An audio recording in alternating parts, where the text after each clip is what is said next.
Rashtrawadi Congress party Sharadchandra Pawar या पक्षाच्या वतीनं महाराष्ट्रभर आयोजित केलेल्या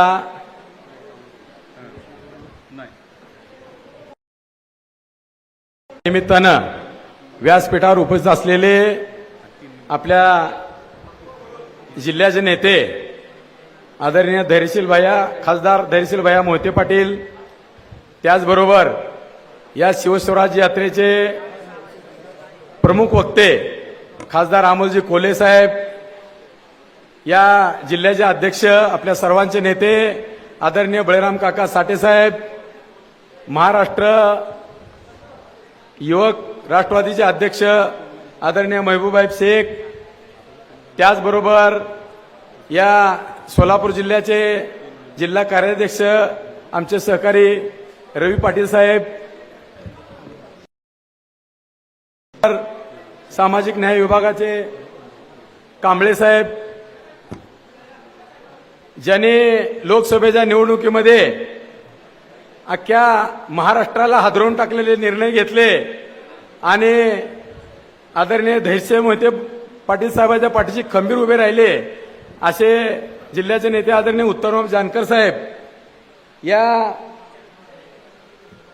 मोहोळ तालुका राष्ट्रवादी काँग्रेस पार्टीचे तालुकाध्यक्ष विनय पाटील, या विधानसभेचे प्रभारी सतीश पाटील, आमचे सर्व या तालुक्यातील राष्ट्रवादी काँग्रेस पक्षाचे सहकारी आणि या तालुक्यातून आलेले सर्व पदाधिकारी कार्यकर्ते बंधू आणि भगिनीनो,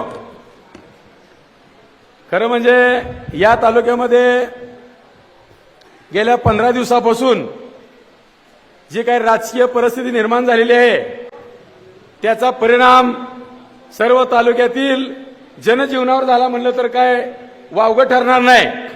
आताच आमच्या तालुक्यातील अध्यक्षांनी सांगितलं की या मोहोळ तालुक्याचं विभाजन करून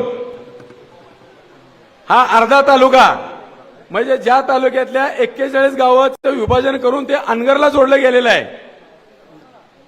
आणि ही 41 गावापैकी 31 गावं अशी आहेत की त्या 31 गावांना मोहोळला येऊन पुन्हा अनगरला जावं लागतंय.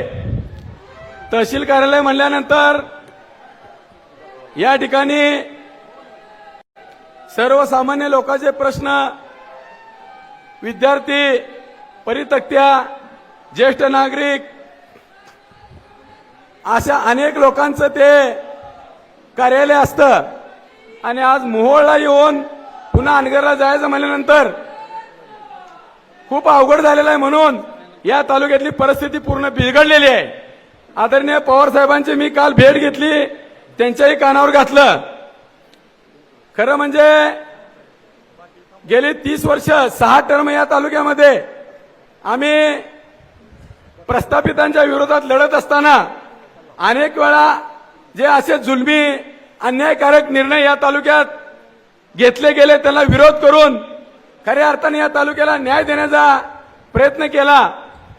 आदरणीय धैर्यशील भैयांना या तालुक्या जिल्ह्याची परिस्थिती, तालुक्याची परिस्थिती माहीत आहे, परंतु मी या ठिकाणी आवर्जून सांगू इच्छितो की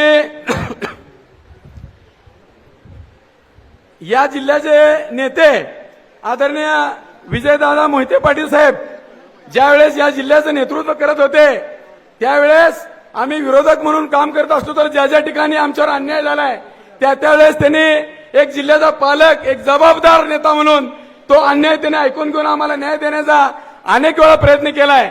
परंतु आता मागच्या 20 वर्षाखाली भारतीय जनता पार्टीमध्ये मोहिते पाटलांना प्रस्थापित होण्यासाठी जशा अडचणी आल्या तशाच आता पुन्हा 20 वर्षानंतर सुद्धा या ठिकाणी जिल्ह्यातली परिस्थिती बदलली आणि म्हणून आदरणीय विजयदादांनी निर्णय घेतला, आदरणीय जानकर साहेबांनी निर्णय घेतला आणि ते माळशिरसचं जे वादळ आहे ते मोहोळपर्यंत अगदी दक्षिण तालुक्यापर्यंत त्या वादळाचं वादळ पसरलं आणि अख्खा जिल्हा कधी राष्ट्रवादीमय झाला हे समजलं सुद्धा नाही.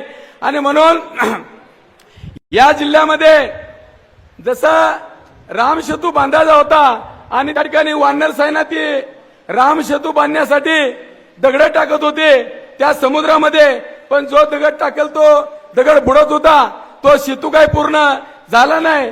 शेवटी रामभक्त हनुमानाने जशी विनंती केली की प्रभू रामचंद्राला की तुम्ही त्या दगडाला हात लावा, त्याशिवाय हा सेतू पूर्ण होणार नाही, त्याचप्रमाणे या जिल्ह्याचा खऱ्या अर्थानं विकास व्हायचा असेल, या जिल्ह्यातल्या खऱ्या अर्थानं लोकांना न्याय द्यायचा असेल तर त्या ठिकाणी त्या विकासाला चालना देण्यासाठी पक्ष कोणताही असो, पण या मोहिते पाटील घराण्याचा हात लागल्याशिवाय विकासाची सर्कल पूर्ण होत नाही. आणि म्हणून आज या ठिकाणी पुन्हा एकदा या जिल्ह्याच्या विकासाला मोहिते पाटलांचा हात लागलेला आहे. आदरणीय जानकर साहेबांचा हाताला हात लावून त्या ठिकाणी लागलेला आहे. आणि म्हणून खऱ्या अर्थाने हा जिल्हा पुन्हा एकदा विकासाच्या दृष्टीने वाटचाल करून या जिल्ह्यामध्ये पुन्हा एकदा सुजलम सुफलम हा जिल्हा झाल्याशिवाय राहणार नाही, एवढंच मी या ठिकाणी सांगतो. आणि आम्ही आता लोकसभेच्या निवडणुकीमध्ये आदरणीय शरदचंद्र पवार साहेबांच्या नेतृत्वाखाली या ठिकाणी प्रवेश केलेला आहे, तर या तालुक्यामध्ये खऱ्या अर्थानं परिवर्तन झाल्याशिवाय राहणार नाही. आणि मी ग्वाही देतो, शरद पवार साहेबांच्या नेतृत्वाखाली या तालुक्यातील कुठल्याही गावच्या नागरिकावर अन्याय होणार नाही. त्यामुळे तुम्ही निश्चिंत राहा. आणि पवार साहेबांचे हात बळकट करण्यासाठी तुम्ही सर्वजण पवार साहेबांच्या पाठीशी खंबीरपणे उभे राहा एवढी विनंती करतो. आणि मी माझे 2 शब्द संपवतो. जय हिंद, जय महाराष्ट्र.